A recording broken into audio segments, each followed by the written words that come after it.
आता फार दुःख पडतं काही गोष्टीचं. जेव्हा आमचे सतीशराव गेले, त्यांच्या पाश्चात त्यांची फॅमिली सगळे, तेव्हा आम्ही सांगितलं कंपनीवाल्यांना की बोललो कुठंतरी एक आता आमची विधवा भगिनी आहे आणि तिला कुठेतरी वाऱ्यावर सोडता कामा नाही आहे. आज त्यात जर काही वेगळं आमच्या कानावरती येत आहे. आज बंधू आपल्या विनोद बंधूंसारखी मंडळी आज या इंडस्ट्रीमध्ये काम करत आहेत आणि आपल्या महायुतीमध्ये आहेत आणि आज त्यांचं आम्ही वेगळं ऐकतोय. फरक पडणार नाही भरत शेठला. भरत शेठची जोपर्यंत नियत चांगली आहे ना, असे किती बंधू येऊ द्या आणि असे कोणी येऊ द्या, आम्ही गोरगरिबाचे शेठ आहे. आम्ही नेहमी सांगत आलेलो आहे, शेठच बनायचं असलं तर गरिबाचे बना, श्रीमंतांचे बनू नका.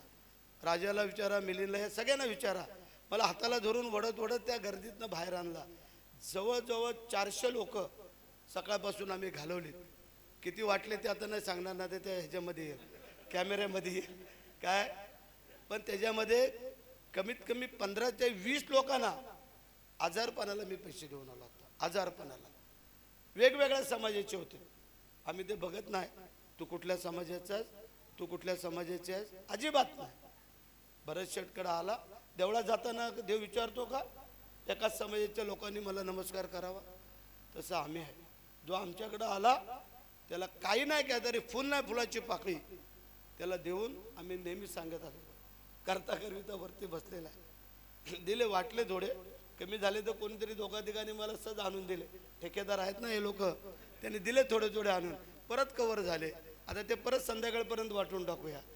म्हणजे आपण काय नेतोय? आम्हाला काही इतर वाईट शौक नाही आहेत ना, की आम्हाला इतर काही शौक आहेत मग आम्हाला त्याच्यामध्ये. आम्हाला एकच शौक आहे, बायको बोलते फक्त तुम्ही येता कुठनं, पैसे वाटता आणि परत निघून जाता. आम्हाला बायका पोरांना काही टाईम देत नाही आहे. पण म्हणजे आज जो मी आहे ना, तो तुमच्यासारख्या सगळ्या सामान्य लोकांच्या आधारावरती आहे. आता ह्या लोकांनी पाहिलं, आता तुम्ही काय सगळ्याच भगिनी कधी पिंपळवाडीला गेल्या असेल नसेल काय माहिती नाही. एकदा जर ट्रिप काढा रे यांची महिलांची, असं न्यावरनं निगड्यावरनं आणि खाली गोटवली किया मार्गे खाली भाव्याला आणा. म्हणजे अत्यंत दुर्गम भागामध्ये माझ्या स्वप्नात पण वाटलं नव्हतं की भरत शेठ आमदार बनल आणि आता पुढच्या टर्मला मंत्री बनल. म्हणजे मंत्री तर मी मागच्या टायमालाच बनलो होतो, परंतु आम्ही होऊन थांबलो. ज्या वेळेला आपला नेता अडचणीत सापडतो त्यावेळेला साथ करायची असते, त्यावेळेला जर साथ नाही केली तर तुमचा उपयोग काय? आता तुम्ही जे काय मला सहकार्य करताय हे माझ्या आयुष्यात मी कधी विसरू शकत नाही आहे, लक्षात ठेवा.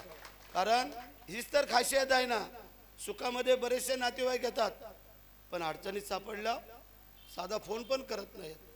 तो बघा SP पण आमचा तिकडे बसलाय, रजा टाकून गेले 10 दिवस गाडी घेऊन फिरतात, गरगर पाहायला भिंगरी लावल्यासारखी. बौद्ध समाज असेल, मुस्लिम समाज असेल, आदिवासी समाज असेल, आपले समाज, सगळे समाज, सुतार समाज आहे, सगळे एकवटलेत. बोलले फक्त आणि फक्त आम्हाला चौथ्यांदा भरत शेठला निवडून आणायचं आहे. रेकॉर्ड करायचं आपल्याला. 3 वेळेला आमदार झालेत, चौथ्या वेळेला कोण होऊ शकलं नाही. ते चौथ्या वेळेला ह्या गणरायाच्या साक्षीने आणि तुमच्या सगळ्या जनतेच्या साक्षीने आजच सांगतो, शनिवार आहे, हनुमंतरायाचं वार आहे, भरत शेठ चौथ्यांदा पण आमदार होईल आणि मंत्री पण होईल. म्हणजे आम्ही एवढे छातीडोकपणे का बोलतो? आम्ही काम करतो ते बोलतो. राजूने आता सांगितलं, राजूला आम्ही शक्यतो भाषण देत नाही, पण त्याला थोडं वाटलं मला बोलावं. म्हणजे जा फिरा एकी गावामध्ये. आत्ता तुमचा बंद रस्ता घेतला ना, 10 कोटी किती दिलेत? कुठपर्यंत येतो तो रस्ता? ग्रामपंचायती कॉन्क्रीटचा आहे ना, कमानीपर्यंत कॉन्क्रीट आणि इथून परत डांबरीकरण. पुढच्या टप्प्यामध्ये इथून तो अगदी शेल देऊळकोण तिथपर्यंत नवीन तुम्हाला कॉन्क्रीटचा रस्ता आम्ही देतो. म्हणजे जवळजवळ 100 किलोमीटरचे रस्ते आत्ता आम्ही मुख्यमंत्री ग्राम सडक योजनेतून मंजूर केले. आता कामं करतो आम्ही. म्हणजे असो, त्या दिवशी पण सांगितलं, विकास कामं करत असताना लाभाच्या योजना दिल्या, गोरगरिबाला सहकार्य आम्ही करतोय, त्यामुळे आम्हाला काळजी करायचं कारण नाही. आणि तुम्ही एवढी सगळी लोक एकवटलीत, त्याचा अर्थ विजय भरत शेठचा निश्चित आहे. पण तो आता बंधूंनी सांगितल्याप्रमाणे तो रेकॉर्ड ब्रेक पाहिजे. तसा 14 झाले, 21 झाले, 21,450 झाले, पण आता आपल्याला ते डबल करायचे आहेत आणि होणार. म्हणजे तुम्हाला सांगतो, कालची निजामपूरची सभा बघा, जर तुमच्याकडे क्लिप आल्या असतील, रेकॉर्ड ब्रेक सभा. काल तटकरे साहेबांना पण दखल घ्यावी लागली. बोले माझ्या एवढ्या वर्षाच्या कारकिर्दीमध्ये एवढी मोठी सभा निजामपूरमध्ये कधी झाली नव्हती. याचा अर्थ लोक आपल्या बरोबर आहेत. मी त्या दिवशी पण सांगितलं, काही लोकांनी लय फुशारक्या मारल्या की आम्ही एवढी लोक घेऊन येतो, तेवढी येतो. 23 तारखेला आम्ही दाखवतो, दूध का दूध आणि पाणी का पाणी. मी तुम्हाला पुन्हा एकदा मनापासून धन्यवाद देतो. 20 तारखेला कोणीही न चुकता 2 नंबरचं धनुष्यबाणाच्या समोरचं बटन दाबायचं आहे आणि तुमच्या या लाडक्या भावाला निवडून आणायचं आहे. एवढी तुम्हाला विनंती करून मी माझ्या 2 शब्दाला पूर्ण विराम देतो. आणि हे प्रेम हे असंच राहील, कुठेही कमी होऊ देणार नाही आहे. आणि बंडूचे तुम्ही आता सगळ्यांनी जे काय हातात हात घालून ठरवलेलं आहे, आता एकच जबाबदारी, कारण तुम्ही हुशार मंडळी आहात, तुम्ही बरोबर ब्रेन वॉश करत असता सगळ्या लोकांचा.